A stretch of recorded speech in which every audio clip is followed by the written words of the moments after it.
जादुई सोने की जलेबी कढ़ाई। एक गांव में रामफल नाम का एक आदमी अपनी पत्नी के साथ रहता था। वो बहुत गरीब था और जलेबी की रेडी लगाया करता था। एक दिन, सुनती हो क्या? जरा एक गिलास पानी पिला दो। कैसा रहा आज का काम? मेरे भोले बाबा कुछ नाराज चल रहे हैं कुछ दिनों से। लगता है मेरी भक्ति से खुश नहीं है। मन छोटा मत करो, बाबा भोलेनाथ कभी तो हमारी सुनेंगे ही। अगले दिन, जलेबी ले लो, जलेबी ले लो, ताजी ताजी जलेबी ले लो। पता नहीं क्या हुआ है, कोई ग्राहक ही नहीं आ रहा। तुझे कितनी बार कहा है रामफल, मेरी दुकान के आसपास अपनी जलेबी की रेहड़ी मत लगाया कर। हटाता हूँ सेठ जी। रात को घर पर, आज भी कुछ खास नहीं बिका क्या? आजकल तो जलेबी का स्वाद ही नहीं देखते हैं लोग। सबको चमक धमक वाली दुकान की जलेबी खानी है। सीताराम हलवाई की जलेबी सब खाते हैं, मेरे यहाँ कोई भूला बिसरा ही आता है। आप एक काम करो, वैसे भी हमारी रोज थोड़ी बहुत जलेबी तो खराब ही जा रही है। कल आप सबको फ्री में जलेबी खिलाना। लोगों को जब आपके हाथ की बनी जलेबी के स्वाद का पता लगेगा तो फिर वो आपसे ही जलेबी खाएंगे। अगले दिन रामफल भोले बाबा को सुबह अपनी जलेबी का भोग लगाकर निकल जाता है। आओ आओ, गर्मा गर्म जलेबी खाओ। आज के लिए मेरे हाथ की बनी जलेबी फ्री है। जल्दी जल्दी आओ, अब पहले आओ पहले पाओ। अरे इसकी जलेबी तो बहुत स्वादिष्ट है। हम तो बेकार में सीताराम हलवाई से जलेबी खा रहे थे। हाँ यार, आज अगर नहीं खाते तो हमें पता ही नहीं लगता कि इसकी जलेबी इतनी स्वाद है।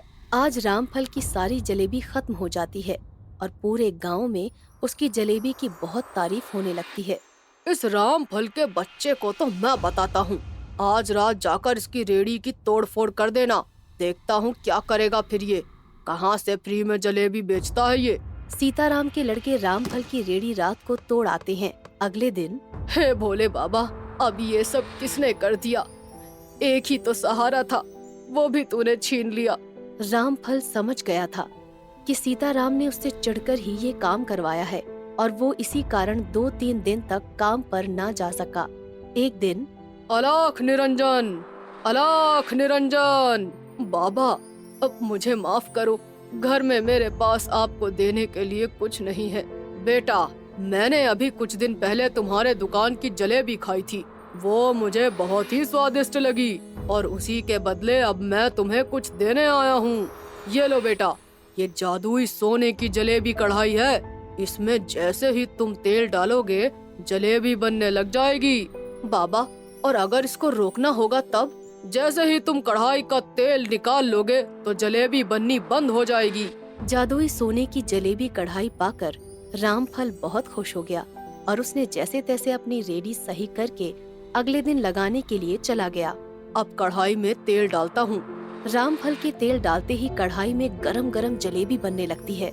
वाह, ये तो बहुत ही अच्छी जलेबी लग रही है।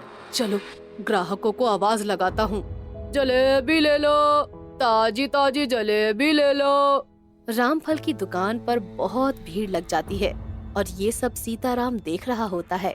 इसकी जलेबी में ऐसी कौन सी बात है जो मेरी जलेबी में नहीं दिख रही है लोगों को? मैं एक काम करता हूँ, अपनी जलेबी को बहुत सस्ता कर देता हूँ और वो अपनी जलेबी को सस्ता नहीं कर पाएगा और उसे अपना काम बंद करना पड़ेगा। अरे बेटा, जरा बाजार जाओ और एक बोर्ड बनवा लाओ, लिखवा देना सीताराम की स्पेशल जलेबी सिर्फ 20 रुपए में।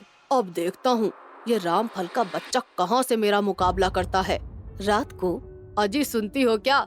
देखो हमारे भोले बाबा ने हमें आज माला माल कर दिया। अब बहुत अच्छी बिक्री हुई है, सभी को हमारी जलेबी बहुत पसंद आई है।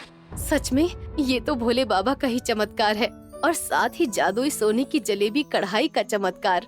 अगले दिन, अरे ये सीताराम की दुकान पर ये नया बोर्ड, 20 रुपए में सीताराम की स्पेशल जलेबी। कुछ लोग सीताराम की जलेबी खाने जाते हैं, मगर जैसे ही रामफल की रेडी लगती है सभी लोग वापस से रामफल की रेडी से ही जलेबी खाने आ जाते हैं। अरे भाई, सस्ती महंगी का क्या करे, जलेबी तो रामफल की ही बढ़िया है। हाँ हाँ भाई, ऐसा लगता है जलेबी खा कर के मानो आत्मा ही तृप्त हो गई हो। सीताराम की दुकान पर तो ऊंची दुकान फीका पकवान वाली कहावत फिट होती है।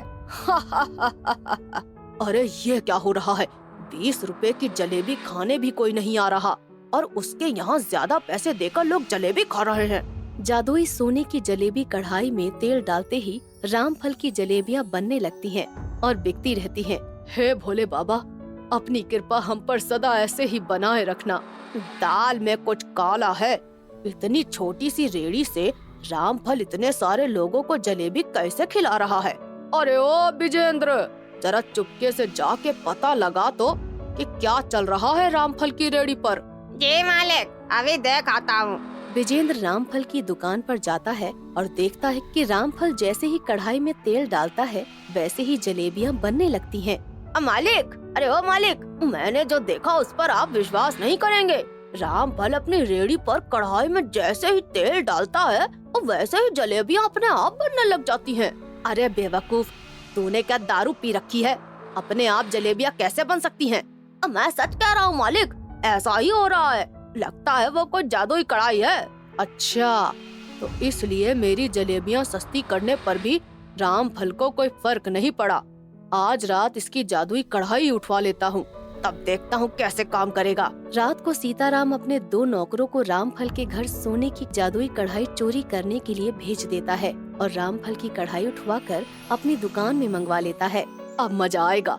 अब इस कढ़ाई में मैं जलेबियां बनाऊंगा। अरे सारी जगह ढूंढ ली हमने अपनी जादुई जलेबी वाली कढ़ाई, कहीं नहीं पता है। पता नहीं कहाँ चली गई।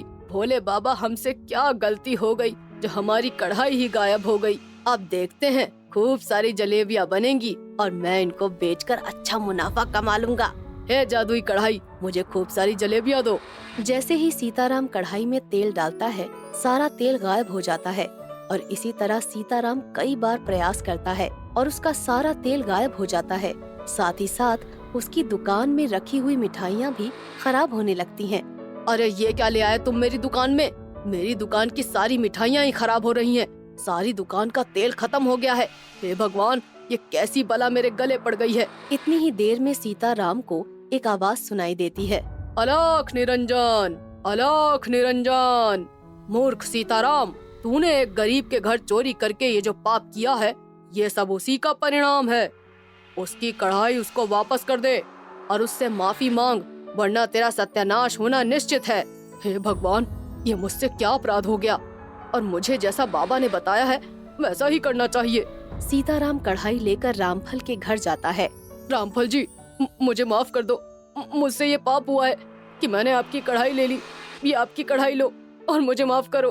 अरे सीताराम जी, मेरे भोले बाबा माफ करने वाले हैं। मैं कौन होता हूँ आपको माफ करने वाला भला? आज के बाद रामफल भाई, मैं तुम्हें कभी परेशान नहीं करूँगा। और इस तरह रामफल की कढ़ाई उसके पास वापस आ जाती है और रामफल अपनी जलेबियों के सहारे अच्छा मुनाफा कमाने लगता है और धीरे धीरे एक दुकान खोल लेता है। अब दूर दूर से लोग रामफल की मशहूर जलेबियां खाने आते हैं और बहुत तारीफ करते हैं।